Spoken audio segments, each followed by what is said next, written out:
Hello बच्चों, तो कल हमने आप लोगों को पढ़ाया था यहाँ पर केमिकल रिएक्शन इक्वेशन के अंदर कॉम्बिनेशन रिएक्शन और डिकम्पोजिशन रिएक्शन। और आज हम बात करते हैं आगे के टॉपिक के बारे में, जिसमें हम पढ़ते हैं सबसे पहले यहाँ पर displacement reaction, double displacement reaction और रिडॉक्स रिएक्शन। चलिए स्टार्ट करते हैं बच्चों। तो आज हम बात करते हैं यहाँ पर सबसे पहले इधर में डिस्प्लेसमेंट रिएक्शन के बारे में।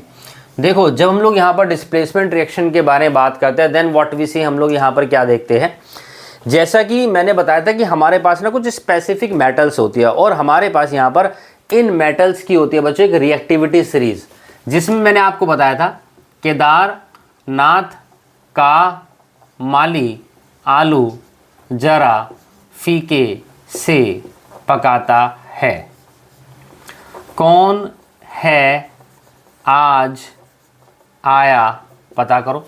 तो हमारे पास यहाँ पर क्या था बच्चों, ये स्पेसिफिक मेटल्स थी, ठीक है जी। और इन स्पेसिफिक मेटल्स के रिस्पेक्ट्स में हम लोग क्या देखते हैं कि जो मेटल्स है ये सारी एग्जाम ओरिएंटेड मेटल तो है, बट ये हमारे पास रिएक्टिविटी के हिसाब से अरेंज की गई है। जो मेटल ज़्यादा रिएक्टिव वो ऊपर potassium, then come sodium, calcium, magnesium. तो ये रिएक्टिविटी सीरीज भी है मेटल्स की। तो जो ज़्यादा रिएक्टिव मेटल्स होती है बच्चों, वो कम रिएक्टिव मेटल्स को वहाँ से डिस्प्लेस कर सकती है। देखिए, हम आपको ये करके दिखाते हैं डिस्प्लेसमेंट रिएक्शन के बारे में। तो इसमें क्या होता है, हमारे पास एक बहुत सिंपल सी निमोनिक बनाता हूं, दैट इज द MAH, सच सच, है ना। आप लोगों ने सब्जी खाई होगी, उसमें मसाले डलते हैं, MDH असली मसाले, सच सच, है ना। ये हमारे पास निमोनिक है MAH, सच सच, MAH सच सच। अब M हमारे पास यहाँ पर क्या होती है बच्चों, M होती है मेरे पास इधर में मेटल, A होता है एसिड, ये होता है हाइड्रोजन, और S होता है हमारे पास यहाँ पर इधर में सॉल्ट होता है बच्चों। अब मेटल्स तो आप सबको पता है, ये सारी की सारी मेटल्स है, ठीक है जी। वैसे तो और भी बहुत सारी मेटल है, बट हमारे कोर्स में ज़्यादातर यही वाली मेटल्स यूज होने, तो मेटल के बारे में सबको पता चल गया। अब हम जब बात करते हैं एसिड के बारे में, तो एसिड क्या चीज़ होती है, तो मैं आपको बता दूँ कि कुछ कंपाउंड्स होते हैं बच्चों जिनको हम लोग यहाँ पर बोलते हैं इधर में एसिड। और एसिड की फिजिकल प्रॉपर्टी होती है कि एक तो इनका टेस्ट जो होता है वो सोर होता है, दूसरा हमारे पास एक पेपर होता है जिसको बोलते हैं litmus paper. Litmus paper use किया जाता है ये पता लगाने के लिए कि कोई कंपाउंड एसिड है या बेस है। तो ब्लू लिटमस होता है, ब्लू लिटमस पेपर होता है। और ब्लू लिटमस अगर आपका कन्वर्ट हो जाता है रेड में, तो समझ जाना वो हमारे पास यहाँ पर एसिड होता है। बाकी ज़्यादा डिटेल में हम आपको एसिड बेस सॉल्ट चैप्टर में बताएंगे। एसिड के बारे में अभी इतना समझ लेते हैं कि हमारे कोर्स में 3 ही एसिड है, HCl है, H2SO4 है और HNO3 है, ठीक है। 3 एसिड हमारे कोर्स में बच्चों, HCl, H2SO4, HNO3। Hydrochloric acid है, H2SO4 सल्फ्यूरिक एसिड है, HNO3 मेरे पास नाइट्रिक एसिड है। 3 ही एसिड है। तो कोई भी मेटल ले लो, कोई भी, सबसे पहले ले लेते हैं पोटेशियम। कोई भी एसिड ले लो जो तुम्हारा दिल करे, क्यों ले ले, जो हमारे कोर्स में वही लेंगे हम तो, यानी कि HCl ले लेते हैं। अब हम जब किसी भी मेटल की एसिड के साथ रिएक्शन करते हैं, हमेशा 2 ही चीज़ों की फॉर्मेशन होती है, एक हाइड्रोजन की और एक सॉल्ट की। और हाइड्रोजन का फार्मूला बच्चे को पता है बच्चों, दैट इज द H2। और प्लस में हमारे पास क्या बन जाएगा, जब हाइड्रोजन यहाँ से निकल गया तो पीछे बच गया KCl, that is the potassium chloride. और पोटेशियम क्लोराइड हमारे पास सॉल्ट होता है। जैसे एसिड हमारे कोर्स में 3 है ना, इसी तरीके से आप यहाँ पर क्या कर सकते हैं बच्चों, सॉल्ट को भी आइडेंटिफाई कर सकते हो। तो सॉल्ट की ना एक फैमिली होती है हमारे कोर्स में, एक तो क्लोराइड फैमिली है, दूसरा हमारे कोर्स में बच्चों यहाँ पर इधर सल्फेट फैमिली है, और एक नाइट्रेट फैमिली है। और भी फैमिली है 2-3, वो भी बताएंगे आपको। तो फिलहाल देखो इसमें कौन सा है, पोटेशियम क्लोराइड, तो क्लोराइड फैमिली, सॉल्ट फैमिली। और ना यकीन हो तो चाट के देख लो, अगर आपको नमकीन नमकीन सा लगे तो समझ जाना कि ये सॉल्ट है बच्चों हमारे पास। तो हमारे पास ये इस तरीके से रिएक्शन हो जाती है। अब इसके अंदर हम देखें इस रिएक्टिविटी सीरीज में, ये रहा मेरे पास पोटेशियम और ये रहा मेरे पास हाइड्रोजन। तो पोटेशियम हाइड्रोजन से ज़्यादा रिएक्टिव होता है, तभी ऊपर प्लेस है ये। और पोटेशियम हाइड्रोजन को एसिड में से क्या कर देगा, हटा देगा, डिस्प्लेस कर देगा, और फॉर्मेशन हो जाएगी H2+ में KCl की, इसको डिस्प्लेस करके। So this is called the displacement reaction. और इसकी बहुत सिंपल सी निमोनिक है, दैट इज MAH सच सच, यानी metal plus acid, hydrogen plus salt. तो दुनिया में कभी भी किसी भी मेटल की अगर एसिड के साथ रिएक्शन होती है तो हमेशा दो चीज़ों की फॉर्मेशन होती है बच्चों, एक हमारे पास हाइड्रोजन की फॉर्मेशन होती है, दूसरा हमारे पास सॉल्ट की फॉर्मेशन होती है। एक और पॉपुलर रिएक्शन करते हैं हम लोग यहाँ पर, अगली मेटल ले लेते हैं, दैट इज द सोडियम। तो सोडियम की रिएक्शन भी अगर मैं KCl के साथ करता हूँ, सॉरी HCl के साथ करता हूँ, जो एसिड है हमारे पास, तो हमारे पास फर्दर फॉर्मेशन होगी H2 प्लस में NaCl।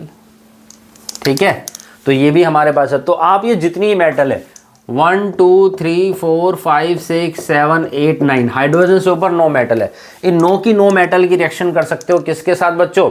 एसिड के साथ कर सकते हो। तो हमारे पास टोटल 9 रिएक्शंस हो जाएगी। लेकिन ये 9 रिएक्शन है मेटल की HCl के साथ, इन्हीं की फिर मैं H2SO4 के साथ भी करूंगा और इन्हीं में की मैं HNO3 के साथ भी करूंगा। तो हमारे पास टोटल 9 एकम 9 9 9 27 लगभग 27 रिएक्शंस आ जाएगी बच्चों। और भी बहुत सारी रिएक्शन है, लेकिन अगर आपसे कभी भी कोई भी पूछता है डिस्प्लेसमेंट रिएक्शन तो बहुत ईजिली हो जाएगी हमारे पास यहाँ पर। अब एक पॉपुलर रिएक्शन करके दिखाते हैं हमारे पास। देखो ये हमारे पास कॉनिकल फ्लास्क है और इस कॉनिकल फ्लास्क के अंदर मैंने यहाँ पर क्या किया, जिंक मेटल के टुकड़े ले लिए बच्चों, छोटे छोटे जिंक ग्रैनुअल्स। ठीक है जी, जिंक के टुकड़े होते हैं हमारे पास, जिंक ग्रैनुअल्स हम लोगों ने ले लिए और इसके अंदर हम लोगों ने यहाँ पर क्या किया बच्चों, एसिड डाल दिया। इस बार एसिड हम लोग चेंज कर देते हैं। ठीक है जी, तो ये एसिड है मेरे पास इधर में H2SO4, वो भी कैसा बच्चों, यहाँ पर कंसनट्रेटेड H2SO4 ले लिया मैंने। ठीक है जी, कंसनट्रेटेड H2SO4 है, बिल्कुल प्योर। और मैंने इसको क्या किया, हल्का सा शेक किया। और जैसे ही मैंने ऐसा किया तो हम लोग यहाँ पर क्या देखते हैं, यहाँ पर शू शू शू शू करते हुए यहाँ से गैस निकल गई, कौन सी, हाइड्रोजन गैस। और जब हमने यहाँ पर इस कंटेनर को टच करके देखा तो मैंने यहाँ पर क्या देखा बच्चों, वी फील समथिंग हॉट, थोड़ा सा हमारे को यहाँ पर गर्म फील हुआ। तो हमने पिछली क्लास में वीडियो में बताया था आप लोगों को what are the characteristics of chemical equation. तो केमिकल इक्वेशन की क्या कैरेक्टरिस्टिक्स बताई थी। एक तो सबसे पहले हमने बताया था कि there is a evolution of gas, हो गया। There is a change in temperature, हो गया। तो इस रिएक्शन से देखो, एक तो इवोल्यूशन ऑफ गैस वाली रिएक्शन भी पता चलती है जो यहाँ पर भी हमारे पास है, इसी से हमारे को चेंज इन टेम्परेचर वाली भी रिएक्शन पता चलती है, तो वो भी है। तो दो बातें यहाँ से प्रूव हो जाती है केमिकल कैरेक्टरिस्टिक्स जो होती है हमारे पास केमिकल रिएक्शंस की। अब ये क्या है, केमिकल रिएक्शन है। ठीक है जी, अब ये केमिकल रिएक्शन है तो केमिकल इक्वेशन क्या होगी, मैंने आपको पिछली क्लास में बताया था, दोबारा से एक बार समराइज करते हैं। किसी भी केमिकल रिएक्शन की जो सिंबॉलिक रिप्रेजेंटेशन होते हैं बच्चों, वो केमिकल इक्वेशन कहलाती है। तो हमारे पास सबसे पहले आ जाता है मेटल Zn प्लस में एसिड H2SO4, ये देखिए M metal, A acid MAH सच, तो यहाँ बनेगा हाइड्रोजन और प्लस में बन जाएगा ZnSO4 जिंक सल्फेट बच्चों। तो इवोल्यूशन ऑफ गैस भी हो गया, चेंज इन टेम्परेचर भी हो गया, नया सब्सटेंस बन गया मेरे पास, क्या, जिंक सल्फेट बन जाता है बच्चों। This is the zinc sulphate. और मैं आपको बता दूं कि सल्फेट फैमिली, सॉल्ट फैमिली, ये हमने अभी आपको बताया। तो यानी हमारे पास सॉल्ट की फॉर्मेशन हो गई। तो ये हमारे पास केमिकल रिएक्शन भी हो गई, इसकी केमिकल इक्वेशन भी हो गई, और ये रिएक्शन हमारे पास बाय डिफॉल्ट बैलेंस है। अब इस रिएक्शन से देखो क्या क्या बातें पता चलती है। सबसे पहली चीज, ये मेरे पास एक केमिकल रिएक्शन है, बात नंबर 1। दूसरी बात, अगर आपसे कोई कहता है कि इवोल्यूशन ऑफ गैस के रिएक्शन लिख करके दिखाओ, तो आपको क्या करना है, MAH सच। अगर आपसे कोई कहता है कि चेंज इन टेम्परेचर की रिएक्शन लिख करके दिखाओ, तो MAH सच। अगर आपसे कोई कहता है यहाँ पर कि हमारे को मेटल की केमिकल प्रॉपर्टी बताओ बच्चों, तो मैं आपको बता दूं कि मेटल को एसिड के साथ मिलाते हैं तो हाइड्रोजन प्लस सॉल्ट की फॉर्मेशन होता है। तो ये मेटल की केमिकल प्रॉपर्टीज़ है। साथ ही साथ हमारे पास चैप्टर आएगा एसिड बेस एंड सॉल्ट। तो एसिड की भी तो केमिकल प्रॉपर्टी है कि भाई एसिड को हम मेटल के साथ मिला रहे हैं तो हाइड्रोजन प्लस सॉल्ट बन रहा है, बिल्कुल सही बात है। फिर उसके बाद हम देखते हैं कि हमें ये भी पता चल गया कि सॉल्ट की फॉर्मेशन कैसे होती है। कोई भी मेटल क्या करता है, एसिड में से हाइड्रोजन को हटा देगा, खुद अटैच हो जाएगा और सॉल्ट की फॉर्मेशन हो जाएगी। It is also example of a displacement reaction बच्चों, ये हमारे पास डिस्प्लेसमेंट रिएक्शन का भी एग्जांपल है। और आपकी एनसीईआरटी के अंदर एक एक्टिविटी है हाइड्रोजन गैस को फाइंड करने की एक्टिविटी, कि हाइड्रोजन गैस ही निकली है, इसकी एक एक्टिविटी। तो वो हम कैसे करेंगे, हम यहाँ पर क्या करते हैं बच्चों, एक ग्लास ट्यूब लेते हैं, यहाँ पर एक कंटेनर ले लेते हैं, ठीक है जी, और उसके अंदर यहाँ पर मैंने क्या डाल दिया, this is the soap solution. ये हमने इधर में सोप सॉल्यूशन ले लिया, और जैसे ही गैस यहाँ से निकलती है बच्चों, तो अब यहाँ से हमारे पास कुछ बबल्स क्रिएट होंगे जो है, ठीक है जी, और ये हाइड्रोजन बबल्स होते हैं। हम लोग यहाँ पर क्या करेंगे, बर्निंग कैंडल लेकर के आएंगे इसके बगल में, और जब बर्निंग कैंडल लेकर के आते हैं तो ये बबल्स फूट जाते हैं, और यहाँ से आता है बच्चे पॉप साउंड। तो पॉप साउंड वाली एक्टिविटी यहाँ पर हो जाती है हमारे पास, this is the pop sound activity. तो इससे हमें पता चल जाता है कि जी हाँ, यहाँ पर हमारे पास हाइड्रोजन गैस रिलीज हुई है। तो इस तरीके से हम बहुत सारी रिएक्शन कर सकते हैं। देखो मैंने यहाँ पर पोटेशियम की HCl के साथ करी है, यहाँ पर H2SO4 के साथ भी रिएक्शन कर दिया, HNO3 के साथ भी हम रिएक्शन करेंगे। लेकिन HNO3 के अंदर एक खास बात होती है, हर एक मेटल HNO3 के साथ रिएक्शन नहीं करता है। उसका क्या रीज़न होता है, HNO3 जो होता है ना, एक ऑक्सीडाइजिंग एजेंट की तरह काम करता है। तो अगर वो मेटल के साथ रिएक्शन करता है तो H2 बनाने के बजाय H2O बना देता है, ये डिजायर्ड प्रोडक्ट्स नहीं मिलता है। क्योंकि हम देखते हैं यहाँ पर, इसके लिए हम क्या करेंगे बच्चों, HNO3 करेगा तो सही मेटल के साथ रिएक्शन, लेकिन अभी मत करना जब तक तुमसे मैं नहीं कहता, अभी सिर्फ इन दोनों के साथ रिएक्शन करिए। जो हमारा HNO3 होता है वो मैग्नीशियम और मैग्नीज के साथ करता है, और वो भी डाइल्यूट, अगर हम यहाँ पर एसिड लेते हैं तो कंसनट्रेटेड के साथ नहीं कर पाएगा, बहुत हमारे पास स्ट्रॉन्ग ऑक्सीडाइजिंग एजेंट होता है। तो हमारे पास डिस्प्लेसमेंट रिएक्शन की देखो ये कितनी सारी रिएक्शंस है, टोटल 18 रिएक्शंस हम लोग यहाँ पर डिस्प्लेसमेंट रिएक्शंस की कर सकते हैं। चलिए अब एक मैं आपको और बताता हूँ, हमारे पास यहाँ पर क्या होता है, एक सॉल्ट होता है कॉपर सल्फेट। अब जैसे कि सारी मेटल्स ऊपर वाली नीचे वाली मेटल से ज़्यादा रिएक्टिव है, तो हम लोग यहाँ पर क्या देखेंगे, ये जितनी मेटल है सारी कॉपर से रिएक्टिव है बच्चों। तो मैं क्या करूँगा, कॉपर सल्फेट की रिएक्शन अगर करता हूँ मैं पोटेशियम के साथ, तो क्या होगा, हमारे पास कॉपर अलग प्लस में K2SO4 पोटेशियम सल्फेट बन जाएगा।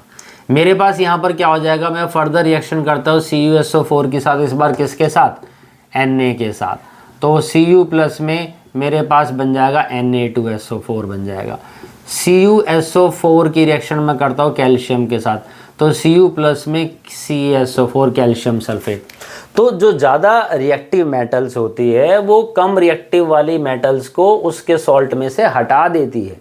अभी एसिड में से हम लोगों ने हाइड्रोजन को हटाया था, डिस्प्लेसमेंट रिएक्शन थी। अब हम क्या करते हैं, कम रिएक्टिव मेटेलिक सॉल्ट, जो सॉल्ट होते हैं वो मेटेलिक होते हैं, जैसे कॉपर सल्फेट हो गया, ये देखो पोटेशियम क्लोराइड हो गया, सोडियम क्लोराइड हो गया, तो मेटेलिक सॉल्ट होते हैं। तो हम लोग यहाँ पर क्या करते हैं, मेटेलिक सॉल्ट में से कम रिएक्टिव मेटल को हटा देंगे और ज़्यादा रिएक्टिव मेटल उसकी जगह ले लेगी। तो ये भी हमारे पास डिस्प्लेसमेंट रिएक्शन का एग्जाम्पल होता है। तो एक ये कर सकते हैं हम लोग, यहाँ पर एक ये कर सकते हैं बच्चों। तो इस तरीके से हम ये जितनी भी मेटल्स है रिएक्टिव मेटल, इन सब की कॉपर सल्फेट के साथ रिएक्शन कर दे तो 9 रिएक्शन हमारे पास ये वाली हो जाएगी जो। तो एक ही इस एग्जाम्पल से हम देखो कितनी सारी रिएक्शंस कर सकते हैं। और यहाँ पर भी हमारे पास मेटल्स की केमिकल प्रॉपर्टीज़ है, तो मेटल नॉन मेटल चैप्टर की भी बातें हो रही है और केमिकल रिएक्शन एंड इक्वेशन की भी हमारे पास यहाँ पर बातें हो रही है बच्चों। ठीक, अब एक चीज़ का ध्यान रखिए आप कि अगर ये वाली सारी मेटल्स कॉपर को हटा सकती है तो ऊपर वाली मेटल अपने से ठीक नीचे वाली मेटल को भी तो हटा सकती है। क्या मतलब है इस बात का कि अगर पोटेशियम हाइड्रोजन को हटा सकती है तो सोडियम को भी हटा सकती है। मतलब कि अगर मैं पोटेशियम की रिएक्शन कर देता हूँ NaCl के साथ, तो क्या होगा बच्चों, पोटेशियम Na को भी तो हटा देगा क्योंकि पोटेशियम Na से ज़्यादा रिएक्टिव है। तो ये आ गया मेरे पास Na और इधर में आ गया KCl पोटेशियम क्लोराइड। अरे वाह। इसी तरीके से पोटेशियम कैल्शियम क्लोराइड में से भी Ca को हटा सकता है। अगर मान लो यहाँ पर ये रिएक्शन होती है, ये वाली रिएक्शन है ZnH2SO4, पोटेशियम की H2SO4 के साथ रिएक्शन करके दिखाता हूँ मैं, या ZnSO4 के साथ भी कर सकते हैं। देखो जी, एसिड के साथ नहीं कर रहा मैं, सॉल्ट के साथ ही कर रहा हूँ। तो Zn भी अलग हट जाएगा, यहाँ पर बन जाएगा मेरे पास K2SO4। तो इसी तरीके से पोटेशियम, सोडियम क्लोराइड में से सोडियम को हटा के पोटेशियम क्लोराइड, कैल्शियम क्लोराइड में से कैल्शियम को हटा के फिर से पोटेशियम क्लोराइड, मैग्नीशियम क्लोराइड में से मैग्नीशियम को हटा करके फिर से पोटेशियम क्लोराइड। यानी कि ऊपर वाला जो मेटल है नीचे वाली 8 मेटल के साथ रिएक्शन करके 8 रिएक्शन और कर सकता है। इसी तरीके से सोडियम नीचे वाली मेटल को हटा सकता है, कैल्शियम इससे अपने नीचे वाली मेटल्स को हटा सकता है, मैग्नीशियम इनसे अपनी नीचे वाली मेटल को, एल्यूमिनियम इनसे अपनी नीचे वाली मेटल्स को हटा सकता है बच्चों। तो एक एक करके सारी चीज़ों को यहाँ से रिमूव कर सकते हैं। तो लगभग मान के चले कि पोटेशियम कितनी रिएक्शन कर सकता है, 8, सोडियम अपने से नीचे वाली मेटल्स को हटा सकता है, तो 7, 6, 5, 4, 3, 2, 1, तो टोटल इतनी रिएक्शन यहाँ पर ये भी है। 2 और 1 3 और 3 6 4 10 5 15 6 21 7 आपका 28 और 8 लगभग 36 रिएक्शन। तो सोचो 36 रिएक्शन हम और कर सकते हैं इस प्रॉपर्टीज़ के अलावा भी और इसके अलावा भी। और ये तब है जब हमने ये सारी मेटल्स रिएक्ट करवाई है किसके साथ, क्लोराइड सॉल्ट के साथ। 36 रिएक्शन और कर सकते हैं अगर हम इनकी रिएक्शन करवा देंगे किसके साथ बच्चों, सल्फेट सॉल्ट के साथ अगर रिएक्शन कर देंगे जो है, तो हमारे पास मान के चलिए लगभग 100 के आसपास रिएक्शन हो सकती है इसी से। समझ रहे? अगर आप लोगों को समझ में आ रहा है तो प्लीज़ चैनल को सब्सक्राइब करिए, वीडियो को लाइक करिए, अपने फ्रेंड्स के साथ शेयर करिए। और किसी भी बच्चे को, अगर किसी भी स्टूडेंट को इनकी डिटेल वीडियो चाहिए कि सारी ये रिएक्शंस 100 to 100 रिएक्शंस करके दिखाइए, तो आप कमेंट में डालिए, उसके लिए हम अलग से आपको वीडियो अपलोड कर देंगे बच्चों। तो ये हमारे पास यहाँ पर हो जाती है डिस्प्लेसमेंट रिएक्शन बच्चों। डिस्प्लेसमेंट रिएक्शन की और भी बहुत सारे एग्जाम्पल्स है, आप एक बार गो थ्रू कर लीजिए यहाँ पर जो है। तो हमारे पास कॉपर सल्फेट के साथ यहाँ पर रिएक्शन हो गई है, हमारे पास यहाँ पर जो है मेटल्स के साथ रिएक्शंस हो गई है, एसिड के साथ हम लोगों ने रिएक्शंस करके दिखाती है। तो बहुत सारे हमारे पास यहाँ पर ये एग्जांपल्स है बच्चों। इसके बाद अब हम यहाँ पर बात करते हैं अब डबल डिस्प्लेसमेंट रिएक्शन के बारे में बच्चों। ठीक है, डबल डिस्प्लेसमेंट रिएक्शन के बारे में बात करेंगे, फिर रिडॉक्स रिएक्शन के बारे में, और देन उसके बाद इस चैप्टर के इंपॉर्टेंट क्वेश्चंस के बारे में डिस्कस करेंगे। मैं आप लोगों को एक बार स्क्रीनशॉट का मौका दे देता हूँ, तो प्लीज़ आप स्क्रीनशॉट ले लीजिए, फिर हम इसको रफ करेंगे। चलिए स्टार्ट करते हैं बच्चों आगे। तो अब हम लोग यहाँ पर बात करते हैं किसके बारे में, डबल डिस्प्लेसमेंट रिएक्शन के बारे में। बहुत इंपॉर्टेंट एग्जाम्पल है, बहुत इंपॉर्टेंट टॉपिक है, और इससे क्वेश्चंस आते हैं, ज़रूर आते हैं। 100% आप लोगों से CBSE में इसके बारे में क्वेश्चन पूछा जाएगा। अब डबल डिस्प्लेसमेंट रिएक्शन की मैं आप लोगों को फर्दर एक छोटी सी ट्रिक बता देता हूँ। कभी भी किसी भी एसिड की साथ बेस के साथ रिएक्शन होती है, कभी भी किसी भी एसिड की अगर बेस के साथ रिएक्शन होती है, याद रखना 2 चीज़ों की फॉर्मेशन होती है, acid plus base we get water plus salt. कभी भी किसी भी एसिड की बेस के साथ रिएक्शन होती है, वाटर प्लस सॉल्ट की फॉर्मेशन होती है। आपको एसिड तो पता चल गया, हमारे कोर्स में ही 3 है, तो हमें रिएक्शन में यूज़ भी वही करने हैं। बेस मैंने आपको पिछली क्लास में बताया था, जिन भी कंपाउंड के लास्ट में OH होते हैं वो सारे के सारे हमारे पास यहाँ पर बेस कहलाते हैं। ठीक, वाटर का फार्मूला बच्चे को पता है H2O, और पीछे बच गया हमारे पास जो चीज़ कहलाती है वो सॉल्ट कहलाती है। अब कोई भी एसिड ले लो, क्यों ले लें, जो हमारे कोर्स में वही लेंगे, HCl।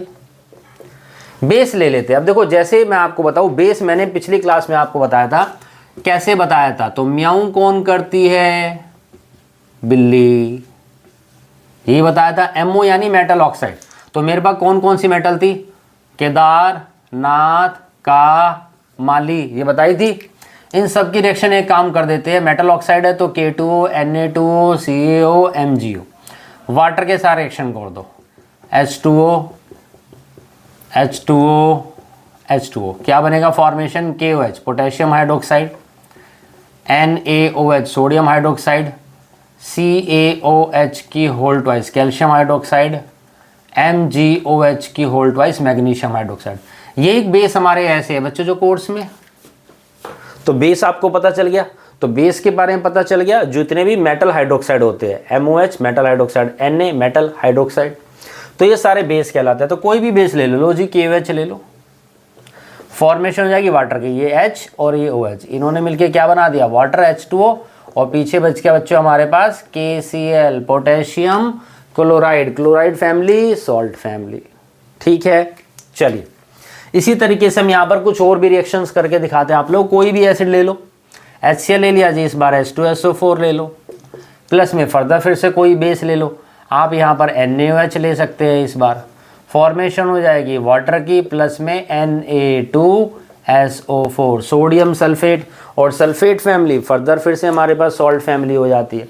तो यहाँ पर हम देखते हैं कि डबल डिस्प्लेसमेंट रिएक्शन है बच्चों, समझ रहे, these are called the double displacement reaction. इसने यहाँ पर हमने पोटेशियम जो है वो हाइड्रोजन से डायरेक्ट है, तो पोटेशियम हाइड्रोजन को हटा के खुद अटैच हो गया और ये इसके साथ अटैच हो गया। तो ये हमारे पास डबल डिस्प्लेसमेंट रिएक्शन का एग्जांपल है। तो कभी भी कोई भी आपसे डबल डिस्प्लेसमेंट रिएक्शन पूछे, acid plus base water plus salt, acid plus base water plus salt, ये चिपका दो। अब मैंने 3 एसिड बताए और मान लो ये 4 बेस है, तो 3 HCl की रिएक्शन करो इन चारों के साथ, 4 रिएक्शन हो गई। फिर H2SO4 की इन चारों के साथ रिएक्शन करो, 8 रिएक्शन हो गई हमारे पास। तो एक तो ये है। दूसरी कुछ और पॉपुलर रिएक्शंस है बच्चों हमारे पास जो डबल डिस्प्लेसमेंट रिएक्शंस है, उनके बारे में भी बात करते हैं। तो जिसमें सबसे पहले आ जाती है मेरे पास AgNO3, यानी कि मेरे पास यहाँ पर सिल्वर नाइट्रेट है, और इसकी रिएक्शन कर देता हूँ बच्चों मैं किसके साथ, NaCl के साथ। अब AgNO3 जो है वो मेरे पास यहाँ पर एक्वस फॉर्म में है, NaCl भी मेरे पास एक्वस फॉर्म में, और जब मैं इन दोनों की रिएक्शन यहाँ पर करता हूँ तो फॉर्मेशन क्या हो जाती है, सोडियम सिल्वर से ज़्यादा रिएक्टिव है अकॉर्डिंग टू रिएक्टिविटी सीरीज, तो बन जाएगा सोडियम सिल्वर को हटा के बना देगा NaNO3 और प्लस में बन जाएगा AgCl, यानी कि बच्चों सिल्वर क्लोराइड। अब यहाँ पर NaNO3 तो बन जाएगा एक्वस फॉर्म में, बट AgCl जो है वो सॉलिड फॉर्म में बनेगा, और यही बन जाएगा AgCl जो हमने आपको डिकम्पोजिशन रिएक्शन में पढ़ाया था, एक वाइट कलर का PPT। ये PPT वाला एग्जाम्पल है। PPT मतलब क्या होता है, प्रेसिपिटेट, समझ रहे हैं। PPT का मतलब होता है प्रेसिपिटेट हो जाना बच्चों। यहाँ पर प्रेसिपिटेट का मतलब क्या है, देखो आपने AgNO3 ले लिया यहाँ पर टेस्ट ट्यूब में, ठीक है जी, लिक्विड भरा हुआ है, और NaNO3 भी ले लिया आप लोगों ने यहाँ पर टेस्ट ट्यूब में लिक्विड फेज में। अब दोनों लिक्विड है। अब लेकिन सोचिए कि अगर मैं इसको इसके साथ मर्ज कर देता हूँ, दूसरे टेस्ट ट्यूब का मटेरियल अगर मैं यहाँ पर इसमें डाल देता हूँ, पोर कर देता हूँ, तो अब अचानक से क्या होगा,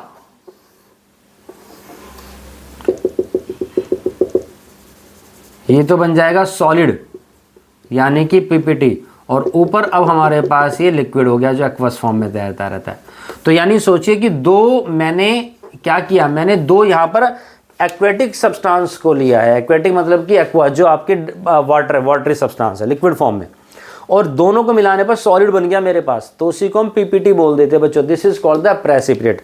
तो प्रेसिपिटेशन रिएक्शन की बहुत आपकी इंपॉर्टेंट रिएक्शन है हमारे पास ये वाली जो एग्जाम ओरिएंटेड है। इसके अलावा मैं क्या देख पाता हूँ, आपको एक और पॉपुलर रिएक्शन है वो और करके दिखा देता हूँ। बाकी रिएक्शंस आप लोग प्रैक्टिस करिए। PbNO3 की होल ट्वाइस, ये होता है बच्चों मेरे पास इधर में लेड नाइट्रेट एक्वस फॉर्म में। इसकी रिएक्शन में कर देता हूँ किसके साथ, पोटेशियम आयोडाइड के साथ। ये पोटेशियम आयोडाइड हो जाता है हमारे पास, ये भी एक्वस फॉर्म में। और जब हम इनको यहाँ पर रिएक्शन करते हैं तो हमारे पास फॉर्मेशन होती है किस चीज़ की बच्चों, बोलो फटाफट, PbI2, मतलब कमेंट में डालो, ठीक है। तो हमारे पास यहाँ पर है बच्चों देखो PbI2 यानी कि लेड आयोडाइड, और ये एक तरीके का येलो PPT बन जाता है। बोर्ड में पूछा गया है आप लोगों से, समझ रहे हैं। और साथ में फॉर्मेशन हो जाती है पोटेशियम नाइट्रेट की यानी कि KNO3 की, जो कि हमारे पास इधर में एक्वस फॉर्म में। तो हमारे पास इस तरीके की PPT वाली रिएक्शंस होती है, कलर में आ जाती है बच्चों। वाइट PPT कैसे बनता है, येलो PPT कैसे बनता है। और अच्छी बात यह है कि इस चैप्टर की जितने NCERT के क्वेश्चन हैं उन्हीं में से ही ज़्यादातर बोर्ड में क्वेश्चन पूछे जाते हैं, एक्स्ट्रा क्वेश्चन ज़्यादातर नहीं बनते। तो ये हमारे पास डबल डिस्प्लेसमेंट रिएक्शन भी हो जाती है, जिसकी मैंने अभी रिएक्शंस ही बताई है। PPT वाली रिएक्शंस भी इसमें हो गई है, और ABWS acid plus base water plus salt की रिएक्शंस भी इसी के अंदर आपकी काउंट हो गई। चैप्टर का लास्ट टॉपिक बचता है बच्चों, यानी कि आपका ऑक्सीडेशन रिएक्शन। उसके बारे में और बता देते हैं, रिडॉक्स रिएक्शन जिसको बोलते हैं। तो जहाँ पर ऑक्सीडेशन भी होता है, रिडक्शन भी होता है, रिडॉक्स रिएक्शन कहलाती है। इसका एक बार स्क्रीनशॉट ले लीजिए, फिर हम आपको ऑक्सीडेशन रिएक्शंस और रिडॉक्स दोनों मिला करके वो भी करवाते हैं बच्चों।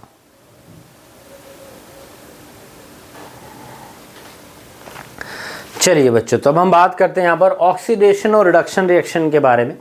तो ऑक्सीडेशन का मतलब होता है, देखो दो तरीके से हम ये समझ सकते हैं, या तो ऑक्सीजन के रिस्पेक्ट्स में समझिए या हाइड्रोजन के रिस्पेक्ट्स में समझिए। अगर ऑक्सीजन का एडिशन होता है तो ऑक्सीडेशन, ऑक्सीजन का रिमूवल होता है तो रिडक्शन, या फिर किसी रिएक्शन के अंदर ऑक्सीजन हो ही ना, रिमूवल ऑफ हाइड्रोजन ऑक्सीडेशन कहलाता है और एडिशन ऑफ हाइड्रोजन रिडक्शन कहलाता है। और जिन रिएक्शन के अंदर ये दोनों चीज़ें होती है बच्चों, वो हमारे पास इन दोनों को मिला करके बनती है यहाँ पर रिडॉक्स रिएक्शन। वो हमारे पास फिर रिडॉक्स रिएक्शन कहलाती। नहीं तो हम लोगों ने कॉम्बिनेशन रिएक्शन पढ़ी थी, Mg+O2 MgO, तो वो क्या है, एडिशन ऑफ ऑक्सीजन, तो आपका ऑक्सीडेशन रिएक्शन थी बाय डिफॉल्ट, समझे। चलिए अब हम लोग यहाँ पर क्या देखते हैं, हमारे पास रिएक्शन है कॉपर ऑक्साइड है भाई, ठीक। अब इसकी रिएक्शन करते हैं हम H2 के साथ, और आपको पता है according to the reactivity series, Lala Kedarnath का माली आलू जरा फीके से पकाता है, कौन है, कौन मतलब कॉपर, और पकाता है मतलब हाइड्रोजन, यानी हाइड्रोजन कॉपर से ऊपर है। तो हाइड्रोजन में इतनी ताकत है कि कॉपर ऑक्साइड में से कॉपर को हटा देगा यहाँ पर जो है। हम तो यहाँ पर क्या देखते हैं, ऑक्सीजन का यहाँ पर क्या हो जाएगा बच्चों, बेसिकली बच्चों ऑक्सीजन यहाँ से हट जाएगा, ठीक है जी। ऑक्सीजन यहाँ से हट गया तो कॉपर बच गया और H2 के अंदर ऑक्सीजन ऐड हो जाएगा हमारे पास।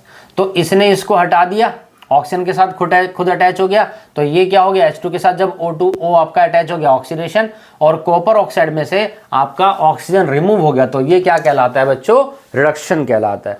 तो ऑक्सीडेशन भी हो गया, रिडक्शन भी हो गया, ये यहाँ पे हमारे पास क्या कहलाती है, रिडॉक्स रिएक्शन कहलाती है। क्लियर है चीज़। चलिए एक रिएक्शन मैं आपको और बताता हूँ यहाँ पर, वो भी बहुत इंपॉर्टेंट रिएक्शन है। मान लो कि उसके अंदर आपका ऑक्सीजन है ही नहीं बच्चों, ये है देखिए जी H2S हाइड्रोजन सल्फाइड। अब इसकी रिएक्शन कर देता हूँ मैं क्लोरीन के साथ, ठीक है। अब इसके अंदर तो ऑक्सीजन है नहीं, तो हम देखते हैं रिमूवल ऑफ हाइड्रोजन। तो क्लोरीन जो है बच्चों यहाँ पर क्या है, नॉन मेटल है, इसको हटा देगा, यहाँ पर आ जाएगा सल्फर और प्लस में बन जाएगा HCl यहाँ पर। तो H2S में से हमने देखा क्या, H हट गया, H हट गया मतलब रिमूवल ऑफ हाइड्रोजन, यानी ये क्या हो गया है, ऑक्सीडेशन। और यहाँ पर क्लोरीन के साथ हाइड्रोजन अटैच हो गया, तो एडिशन ऑफ हाइड्रोजन क्या कहलाता है बच्चों, रिडक्शन।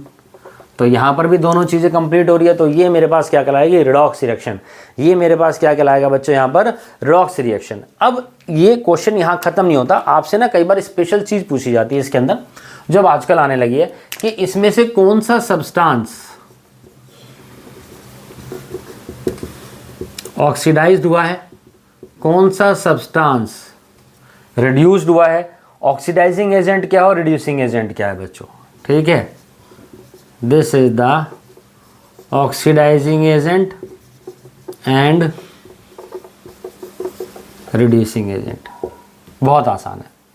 देखो सब्सटेंस ऑक्सीडाइज और सब्सटेंस रिड्यूस और ऑक्सीडाइजिंग रिड्यूसिंग एजेंट, ये सारी चीज़ें आपको रिएक्टेंट साइड में मिलेगी। यानी जो आंसर है वो इन दो यही चीज़ें आएंगी, ये कभी भी हमारे पास इसके अंदर नहीं काउंट होता, सिर्फ इन्हीं में से आंसर होगा। तो जो सब्सटेंस हमारे पास ऑक्सीडाइज हुआ है, यानी जिसके अंदर ऑक्सीजन ऐड हुआ है, किसमें, H2 में, तो ये रहा H2 भाई, यही तो ऑक्सीडाइज हुआ है क्योंकि इसके अंदर ऑक्सीजन ऐड हुआ है। रिड्यूस कौन सा हुआ है, CO।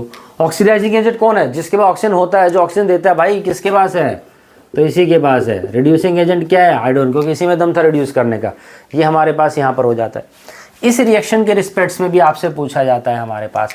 अगर इस रिएक्शन के रिस्पेक्ट से हम बात करते हैं तो हमारे पास यहाँ पर क्या आता है बच्चों, कौन है इस रिएक्शन के अंदर हमारे पास, यहाँ पर आपका ऑक्सीडाइजिंग एजेंट, आपका reducing agent, substance oxidize, substance reduce, बिल्कुल अपोजिट कर देंगे। सब्सटेंस ऑक्सीडाइज्ड, बहुत सिंपल सी बात है, H2S। सब्सटेंस रिड्यूस, क्लोरीन, क्योंकि रिड्यूस का मतलब हाइड्रोजन के रिस्पेक्ट में क्या एडिशन, तो एडिशन तो इसी में हुआ है। ऑक्सीडाइजिंग एजेंट Cl2 और रिड्यूसिंग एजेंट हो गया फर्दर मेरे पास यहाँ पर H2S। एक चीज़ बताओ, अगर आप इसको सीक्वेंस में लिखते हैं ना, तो ये दोनों हमेशा सेम होते हैं और ये दोनों सेम होते हैं, ये दोनों सेम होंगे और ये दोनों सेम होंगे। अगर आप इन चारों में से एक भी चीज़ का पता लगा लेंगे तो भी आप ये बहुत अच्छे से कर सकते हैं। इसके बाद हमारे पास बच्चों यहाँ पर रिडॉक्स रिएक्शन का टॉपिक भी फिनिश हो जाता है। इस चैप्टर के अंदर एक टॉपिक और भी आता है जिसमें हम आपका पढ़ते हैं, आपका एक तो जो जंग लगने वाली जो चीज़ होती है, रस्टिंग और कोरोजन। बाकी फर्स्ट चैप्टर में से वो कट चुकी है, chapter number 3 metal non metal में डाल रखी है, तो उसको हम अलग से पढ़ाएंगे बच्चों। हमारी तरफ से आज की डेट में ये चैप्टर फिनिश हो जाता है। अगर आप लोग भी 95% प्लस मार्क्स लेना चाहते हैं, चैनल सच में आपके लिए है, क्योंकि हम यहाँ व्हाइट बोर्ड के ऊपर एक एक चीज़ लिख करके आपको ज़रूर बताएंगे, एक एक रिएक्शन सिखाएंगे। और किसी बच्चे कोई भी डाउट है तो आप कमेंट सेक्शन में डालें। उसके बाद आप इस चैनल को प्लीज़ सब्सक्राइब करिए, वीडियो को लाइक करिए। थैंक यू बच्चों। स्क्रीनशॉट आप लोग ले लीजिए इसका।